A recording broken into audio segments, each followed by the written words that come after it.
La frégate de Lafayette semble endormie, à l'abri, sur le port de Bayonne. Les travaux de rénovation sont à l'arrêt. Plus de 5,5 millions d'euros investis en 4 ans. Les parties du bateau touchées par le champignon responsable de cette mise en cale sèche ont presque toutes été remplacées. On est sur une des zones qui a été le plus massivement attaquée par le champignon. Et donc vous voyez ici toutes les pièces là, c'est des pièces qui ont été remplacées, des pièces neuves, pour remplacer les pièces qui avaient été endommagées.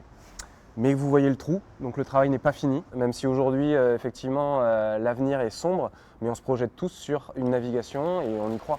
Car l'association Hermione Lafayette est en redressement judiciaire, il manque 5 millions d'euros pour finir les travaux. Objectif aujourd'hui, trouver un repreneur pour faire vivre ce projet. Bénévoles et salariés veulent rester optimistes. Ça représente quand même tout un savoir-faire et tout arrêter là, c'est aussi se dire tant pis, on arrête de croire en l'histoire. Bon, c'est des sous, je dis pas, moi les 5 millions, je ne sais pas, mais c'est quand même hyper dommage. La reprise, c'est quelqu'un qui vient et qui dit moi j'aurai ce projet pour l'Hermione. Et on est obligé d'envisager ce genre de possibilités aujourd'hui plutôt que d'avoir un navire avec plus d'associations, plus de propriétaires et à ce moment-là un navire qui est démonté.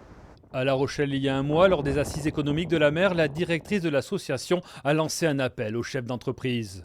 Si 2000 entreprises donnent 2500 euros, c'est moins de 1000 euros d'investis pour une entreprise une fois défiscalisée et c'est 5 millions d'euros pour nous. Donc la tâche n'est pas impossible, il y a pourtant urgence. L'Hermione est en redressement judiciaire jusqu'au 18 mars 2026. Retour vers la navigation, rapatriement par la route ou autre, les 3 prochains mois seront décisifs pour l'avenir de la frégate de Lafayette.